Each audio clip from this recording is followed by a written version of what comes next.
Hello everyone, welcome to my study zone YouTube channel. Previous class में हम कुछ properties पढ़ रहे थे सेट्स की, जिसमें हमने पढ़ा था यूनियन हम पढ़ चुके थे। तो हमने यूनियन में क्या देखा था कि मान लीजिए हमारे पास दो सेट है, एक सेट है ए और एक सेट है बी, तब उनका यूनियन क्या कहा जाएगा। यूनियन एक ऐसा सेट जिसमें सेट ए की भी एलिमेंट्स आ जाएं और सेट बी के भी एलिमेंट्स आ जाएं, लेकिन कोई भी एलिमेंट रिपीट ना हो, है ना। मतलब कि जो भी सेट यूनियन को हम कैसे रिप्रेजेंट करते थे, यू से। तो जो भी यू में एलिमेंट्स होंगे वो तो या तो सेट ए से होंगे, या तो सेट बी से होंगे, या दोनों से होंगे। मीन्स कि दोनों में रहेंगे एलिमेंट्स, लेकिन उनको रिपीट नहीं करना है, एक ही बार लेना। आज हम बात करते हैं इंटरसेक्शन ऑफ सेट की। तो यूनियन में जैसे हम देखते थे कि जो हमारे एलिमेंट्स हैं वो दोनों साइड से होते थे, लेकिन रिपीट नहीं होते थे। मतलब दोनों साइड्स के एलिमेंट्स को हम लिखते थे यूनियन में। इंटरसेक्शन में क्या होगा, इंटरसेक्शन में हमें वो सारे एलिमेंट्स लेने हैं जो दोनों में कॉमन हों, ऐसा नहीं। और यूनियन में हम क्या करते थे कि दोनों साइड्स के एलिमेंट्स होने चाहिए, all elements of set A and all elements of set B, है ना। बस याद क्या रखना था कि जो भी एलिमेंट्स था वो केवल एक ही बार लिखा जाए। लेकिन इंटरसेक्शन में क्या है, ऐसा नहीं कि all the elements of set A all the elements of set B, नहीं। वो केवल वो एलिमेंट्स लिखना है जो सेट ए में है और सेट बी दोनों में है ना। तो हम इसकी डेफिनेशन क्या लिखेंगे, let A and B be two sets then intersection of set A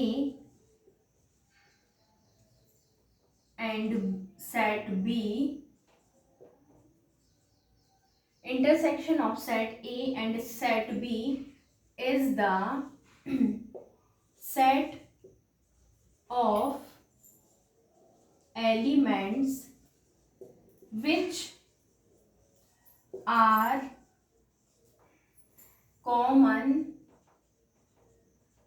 common to both set A and set B।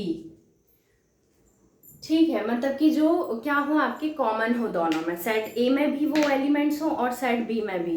Example से समझते हैं। जैसे एक हमने सेट लिया, सेट ए में हम एलिमेंट्स हैं 2 4 6 8, और एक सेट लिया बी जिसमें एलिमेंट्स हैं 6 8 10 12।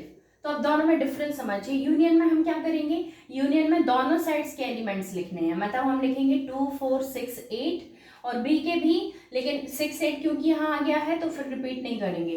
तो यूनियन में क्या होगा, दोनों के एलिमेंट्स होंगे, मतलब 2 4 6 8 10 12। लेकिन इंटरसेक्शन को कैसे रिप्रेजेंट करते हैं, इस साइन से। A intersection B is equal to, कौन से एलिमेंट्स आएंगे जो कि दोनों साइड्स में कॉमन है। तो कॉमन कौन से एलिमेंट्स हैं, 2 4 इसमें है लेकिन इसमें नहीं है, इसमें 6 8 इसमें भी है, इसमें भी है, 10 12 इसमें है लेकिन इसमें नहीं है। तो दोनों साइड्स में जो कॉमन एलिमेंट्स है वो कौन सा है, 6 है और 8 है। तो इनके इंटरसेक्शन से जो सेट बनेगा उसमें दो एलिमेंट्स होंगे 6 और 8।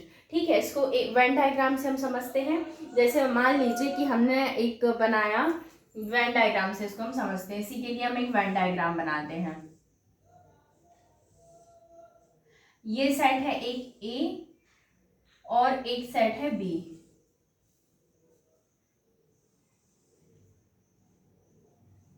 ये हो गया सेट ए और ये हो गया सेट बी।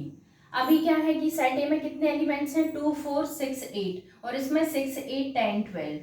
तो जो दोनों का इंटरसेक्शन है, मीन जो 6 8 कहाँ आएगा, ए सेट में भी आएगा बी में भी आएगा, मतलब 6 और 8 ये यहाँ आ गया। बाकी इधर कौन से एलिमेंट बचे, 2 4, और इसमें कौन से एलिमेंट्स बचे, 10 और 12। तो ये जो पार्ट है, ये दोनों का जो कॉमन पार्ट है, ये आपका कहलाएगा A intersection B. A intersection B कौन सा पार्ट कहलाएगा, इसको एक बार साइडेड पोर्शन से दिखा देते हैं। ये पोर्शन जो है ये आपका कहलाएगा वेन डायग्राम में ए इंटरसेक्शन बी। तो समझ में आया, ए इंटरसेक्शन बी क्या हो जाएगा आपका, 6 8 हो जाएगा। वेन डायग्राम से हमने इसको दिखा दिया। अब इसको एक बार हम मैथमेटिकली प्रेजेंट करते हैं। ठीक है, मैथमेटिकली मैथमेटिकली हम इसको कैसे लिखेंगे, सेट बिल्डर फॉर्म में यदि हमें लिखना हो तो हम कैसे लिखेंगे कि इस सेट में मतलब ए इंटरसेक्शन बी में वो सभी एलिमेंट्स, वो सभी एक्स होंगे such that x belongs to A and x belongs to B. दोनों के इंटरसेक्शन में वो सभी एलिमेंट्स होंगे जो सेट ए से भी बिलोंग कर रहे होंगे और सेट बी से भी बिलोंग कर रहे होंगे, क्योंकि हमने क्या लिखा कि जो भी एलिमेंट्स होंगे इनके इंटरसेक्शन में वो कॉमन होने चाहिए दोनों साइड्स में। तो ये हो गया आपका ए इंटरसेक्शन बी। अब इसके बाद एक और हम एग्जाम्पल देखते हैं। जैसे मान लीजिए ये हो गया आपका ए इंटरसेक्शन बी का एग्जाम्पल।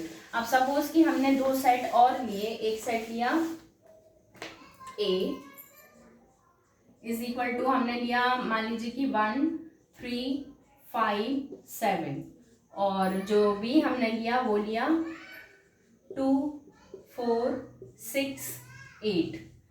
ओके, अब हमें क्या दिखाना है, इसका इंटरसेक्शन ए इंटरसेक्शन बी। तो ए इंटरसेक्शन बी, अब आप देखेंगे तो हमने क्या डेफिनेशन बताई इंटरसेक्शन की कि ए इंटरसेक्शन बी वो सेट होगा जिसमें सेट ए के भी एलिमेंट्स हों और सेट बी के वो एलिमेंट्स रहेंगे जो कि कॉमन हो, है ना, elements which are common to both set A and B, मतलब इनके इंटरसेक्शन में वो सभी एलिमेंट्स रहेंगे जो कि दोनों सेट में कॉमन हो। तो जब आप देखेंगे तो इसमें कितना है 1 3 5 7, इसमें 2 4 6 8, कोई एलिमेंट्स कॉमन दिख रहा है, कोई भी एलिमेंट दोनों में कॉमन नहीं है, मतलब इसका जो इंटरसेक्शन का सेट आएगा वो क्या होगा, एम्प्टी सेट होगा। एम्प्टी सेट हम पढ़ चुके हैं ना, जिसमें कोई भी एलिमेंट नहीं है, मतलब ए इंटरसेक्शन बी क्या आएगा हमारा, एम्प्टी सेट आएगा। इसको वेन डायग्राम से देखते हैं। देखिए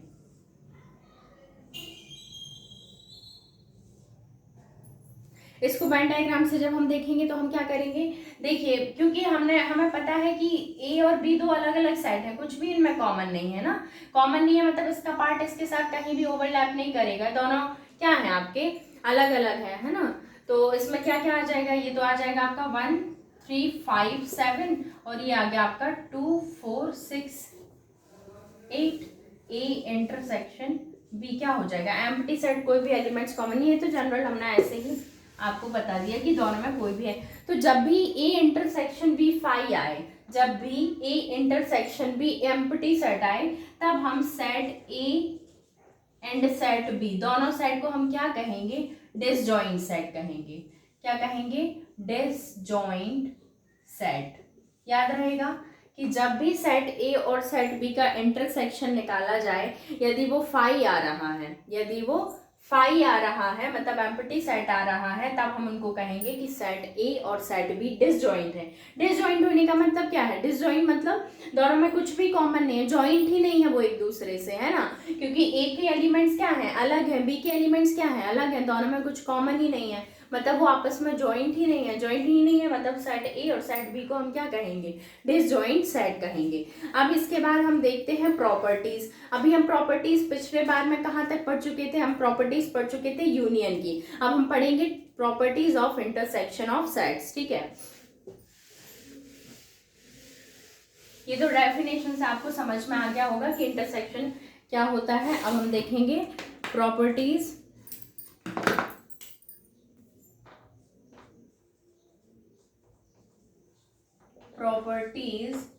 ऑफ इंटरसेक्शन ऑफ सेट्स। तो देखिए जैसे हम अभी पिछले बार भी हम बता चुके थे आपको यूनियन की प्रॉपर्टीज, वही है। जैसे मान लीजिए कि हमने लिखा ए इंटरसेक्शन बी, तो इसको हम लिख सकते हैं बी इंटरसेक्शन ए। इसको, इस प्रॉपर्टी को हम बोलते हैं कम्यूटेटिव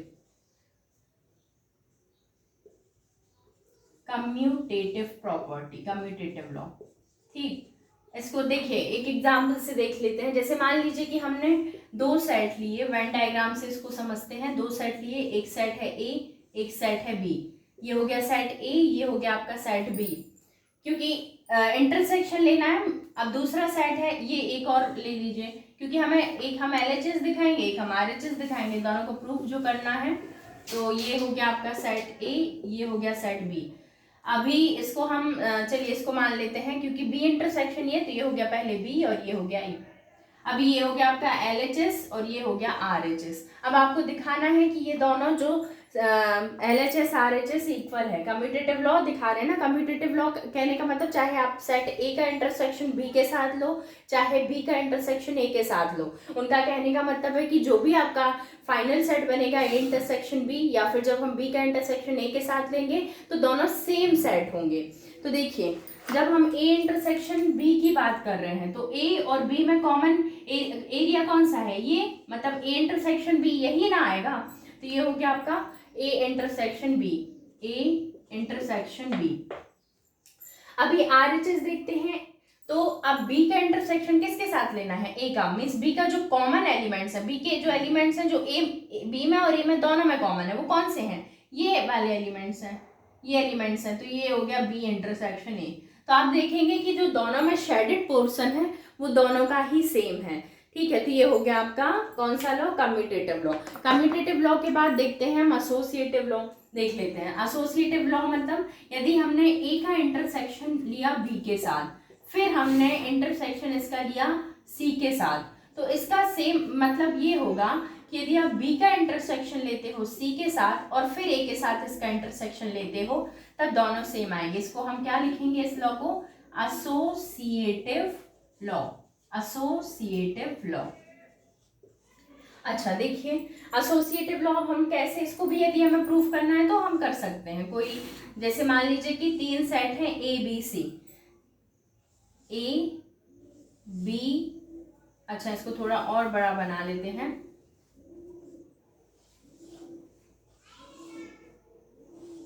हाँ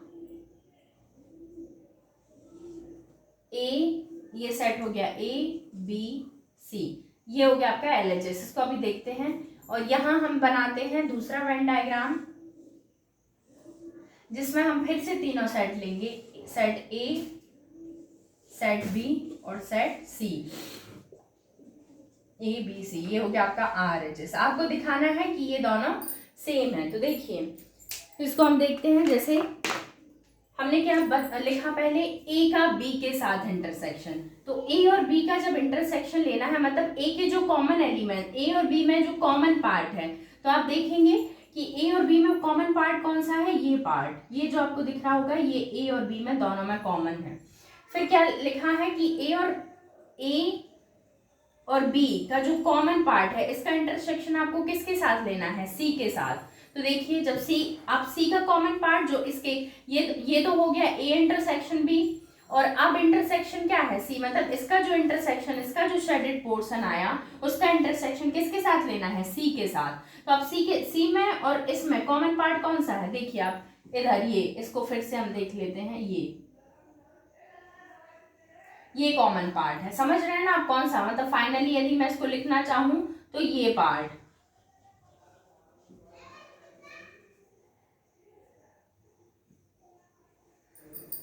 सेम इसमें देखिए B का C के साथ इंटरसेक्शन, तो B और C के कॉमन एलिमेंट्स कहाँ आएंगे, B और C के यहाँ कॉमन एलिमेंट्स आएंगे, और इसका इंटरसेक्शन किसके साथ लेना है, A के साथ। मींस B और C का ये पार्ट A के किस पार्ट के साथ कॉमन है, इस पार्ट के साथ कॉमन है, ये पार्ट।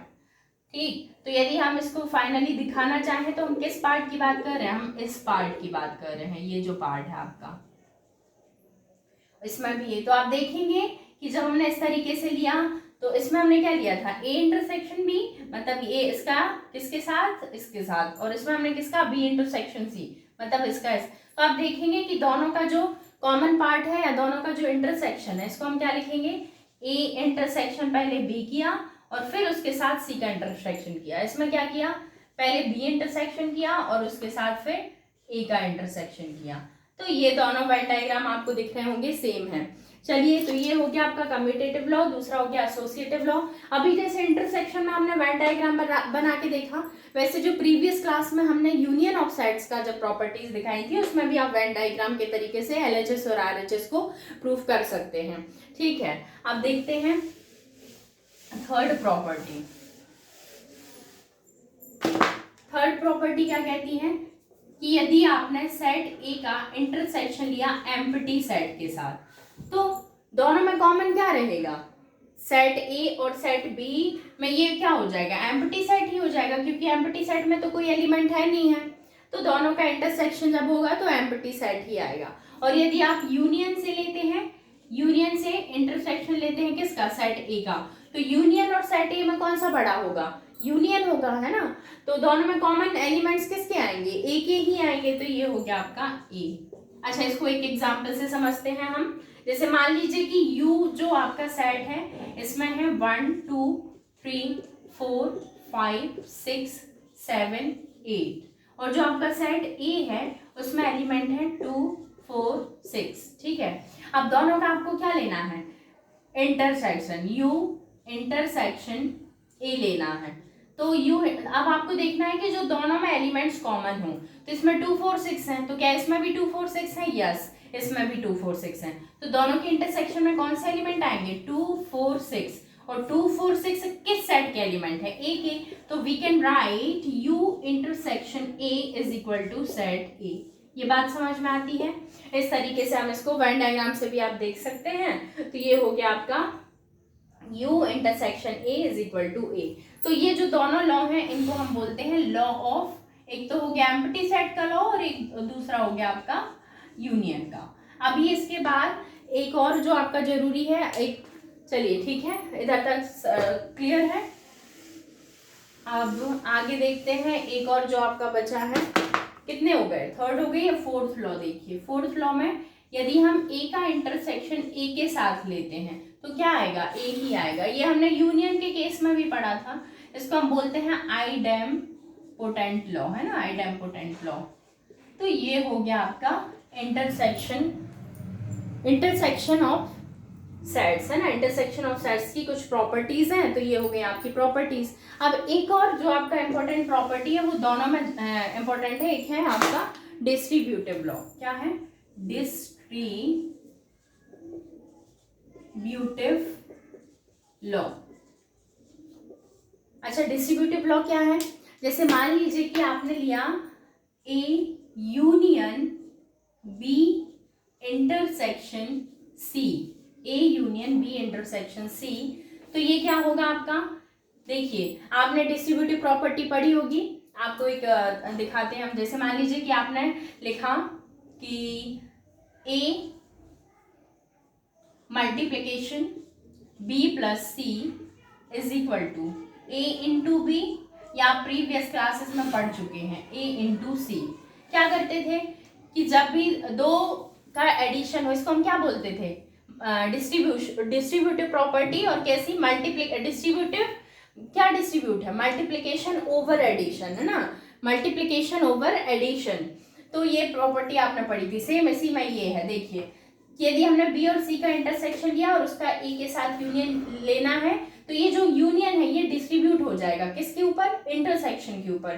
तो इसको हम कैसे लिखेंगे, ए यूनियन बी, और फिर इधर क्या आएगा, इंटरसेक्शन, है ना, और फिर क्या आ जाएगा, क्योंकि हम यूनियन को डिस्ट्रीब्यूट कर रहे हैं ना इंटरसेक्शन के ऊपर, तो ए यूनियन बी फिर इंटरसेक्शन और ए यूनियन सी, सेम इसके जैसे ही है, ए यूनियन सी। तो इस प्रॉपर्टी को हम क्या बोलेंगे, क्या डिस्ट्रीब्यूट हुआ है, यूनियन, है ना, यूनियन डिस्ट्रीब्यूट हुआ है, तो यूनियन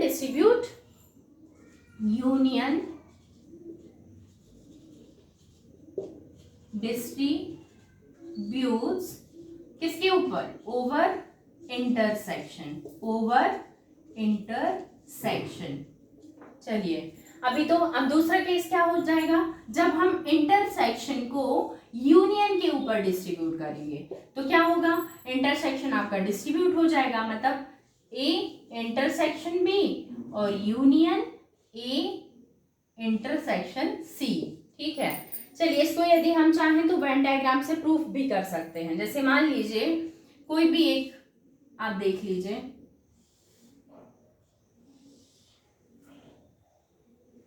चलिए ये वाला प्रॉपर्टीज हम शो करते हैं।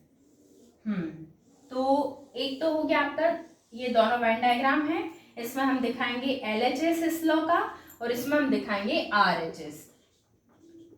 अब देखिए A B C 3 सेट है ना, तो हम 3 सेट बना लेते हैं। ये हो गया आपका A, ये हो गया आपका B, और ये हो गया आपका सी। सेम यहाँ भी हम 3 सेट बना लेते हैं। ये हो गया ए, ये हो गया सेट बी और ये हो गया आपका सेट सी।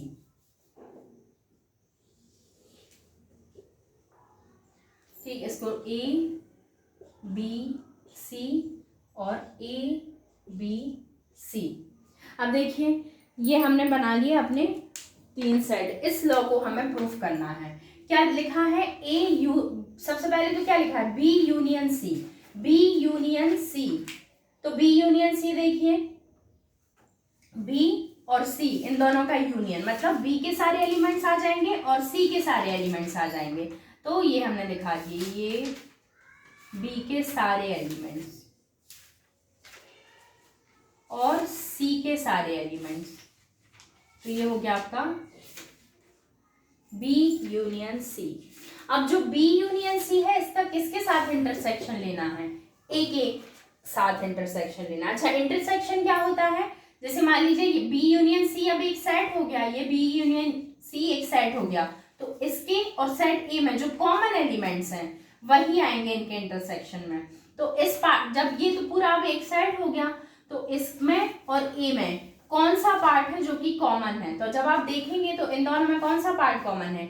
ये पार्ट आपका कॉमन है ए में। देखिए ये पार्ट,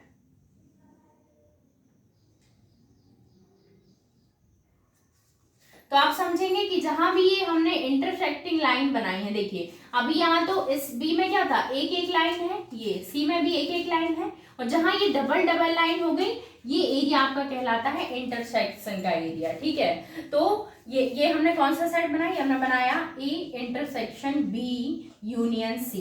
तो बी यूनियन सी में बी और सी के एलिमेंट सारे आ जाएंगे।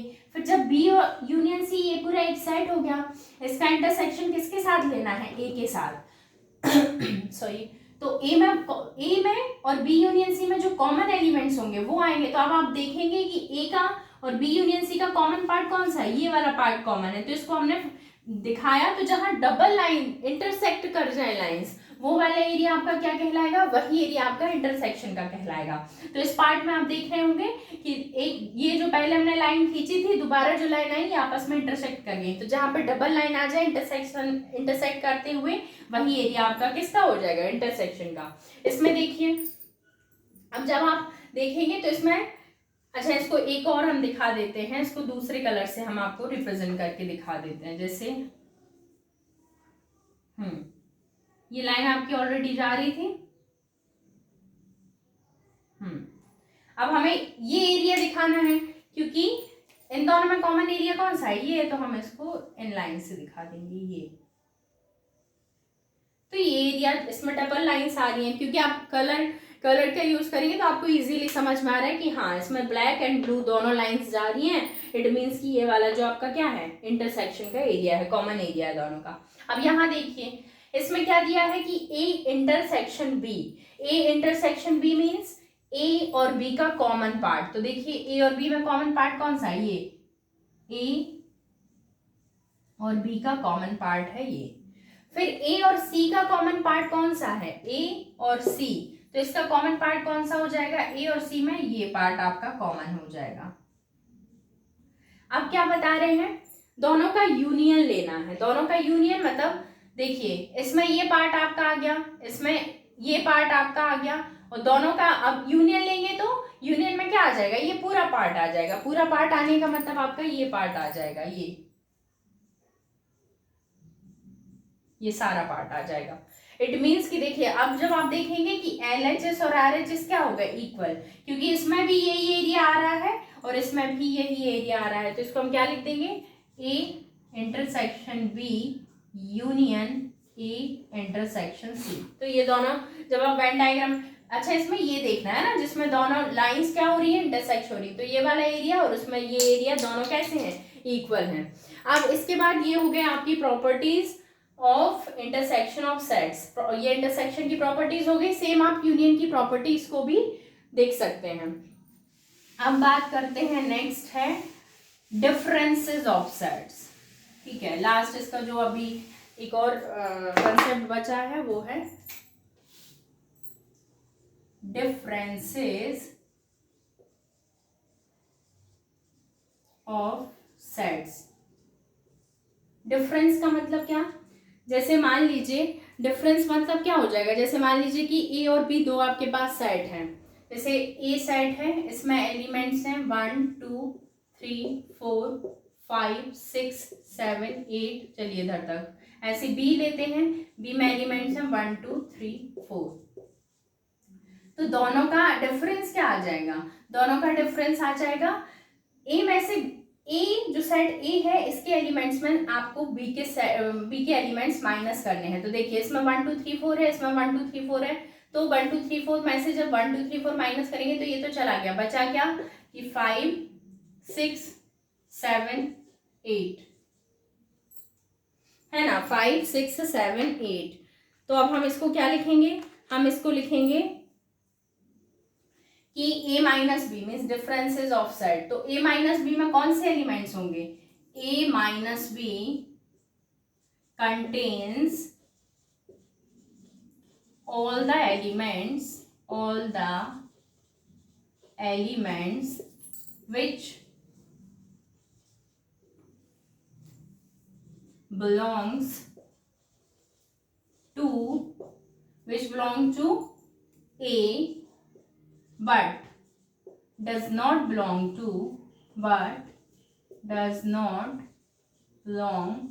to set B, है ना। तो a माइनस बी में कौन से एलिमेंट्स होंगे जो कि सेट a में तो होंगे लेकिन b में नहीं होंगे, है ना। ए सेट a में तो वो सारे एलिमेंट्स होंगे लेकिन सेट b में वो सभी एलिमेंट्स नहीं होंगे। ठीक है, देखिए जैसे 5 6 7 8 6 ए सेट a में तो है लेकिन सेट b में 5 6 7 8 नहीं है। यदि b माइनस a की बात करें तो b माइनस a का मतलब क्या होगा, b माइनस a में वो सभी एलिमेंट्स होंगे जो b में तो होंगे लेकिन a में नहीं होंगे। तो ऐसा कोई एलिमेंट है जो b में हो लेकिन a में ना हो, 1 2 3 4 इसमें है तो क्या 1 2 3 4 इसमें नहीं है, इसमें भी है। तो ऐसा तो कोई भी एलिमेंट नहीं है जो कि b में हो और a में ना हो, तो ये आ जाएगा आपका एम्प्टी सेट। ठीक है, अच्छा इसको और a इंटरसेक्शन b की बात यदि हम करें, a इंटरसेक्शन b की, तो a इंटरसेक्शन b मतलब जो कॉमन एलिमेंट्स है वो क्या आ जाएंगे 1 2 3 4 दोनों में। चलिए इसको एक बार हम वेन डायग्राम से देख लेते हैं। देखिए जैसे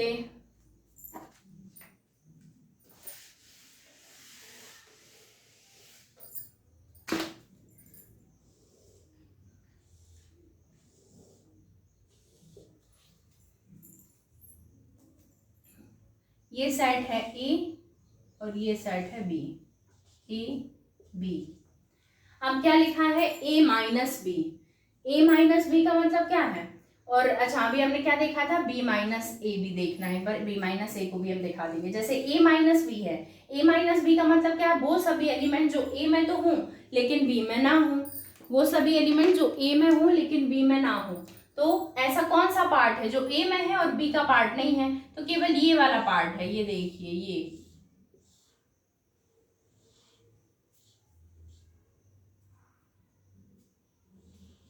इसमें क्या ये वाला पार्ट आएगा, ये पार्ट नहीं आएगा A माइनस बी में। क्यों नहीं आएगा, A माइनस बी में ये पार्ट क्यों नहीं आएगा, क्योंकि इसमें तो फिर B के एलिमेंट्स भी आ जाएंगे, जबकि A माइनस बी क्या कहता है कि A माइनस बी में केवल वो एलिमेंट्स होंगे जो A में तो हों लेकिन B में ना हो। और यदि हम B माइनस ए की बात करें तो B माइनस ए में वो सभी एलिमेंट्स आएंगे जो कि B में तो हो लेकिन A में ना हो। तो ऐसा कौन सा पार्ट है जो केवल B में हो एलिमेंट्स, तो ये वाला, ये पार्ट हो जाएगा, ये पार्ट क्या हो जाएगा B माइनस ए। इसमें ये पार्ट लेंगे क्या, नहीं लेंगे, क्योंकि ये क्या कह रहा है कि जिसमें केवल B के एलिमेंट्स हो, A के ना हो। यदि ये ले लेंगे तो इसमें तो A का पार्ट भी शामिल हो जाएगा। और ये पार्ट कौन सा होता है, ये इस पार्ट को क्या बोलते हैं, हम देख चुके हैं ना, इसको हम बोलते हैं A इंटरसेक्शन B। तो इससे अभी हम कह सकते हैं, इससे हम क्या कह सकते हैं कि ना A माइनस बी के एलिमेंट्स, B माइनस ए के एलिमेंट्स और A इंटरसेक्शन B के एलिमेंट्स, ये सभी अलग अलग एलिमेंट्स है, इसमें इन तीनों में कुछ भी कॉमन नहीं है। तो हम इससे कंक्लूड कर सकते हैं, हम इससे क्या कंक्लूड कर सकते हैं, इससे हम कंक्लूड कर सकते हैं कि जो A माइनस बी है, B माइनस ए है और कौन सा A minus B, B minus A और A इंटरसेक्शन B, ये सभी क्या है, डिसजॉइंट सेट है। ये सभी कैसे सेट है, डिसजॉइंट सेट है। क्यों, क्योंकि इन सभी में कोई भी एलिमेंट कॉमन ही नहीं है। तो हम इसको लिख सकते हैं कि यदि हम a माइनस बी का इंटरसेक्शन लेते हैं a इंटरसेक्शन b के साथ, तो क्या मिलेगा हमें, यदि हम a माइनस बी का इंटरसेक्शन a इंटरसेक्शन b के साथ लें, तो क्या इन दोनों में कोई एलिमेंट कॉमन है, इन दोनों में कोई भी एलिमेंट कॉमन नहीं है।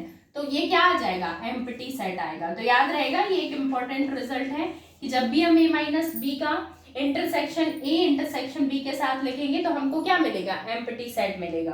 तो ये हो गया आपका properties of intersection of sets. अब एक्सरसाइज जो है हम नेक्स्ट क्लास में डिस्कस करेंगे।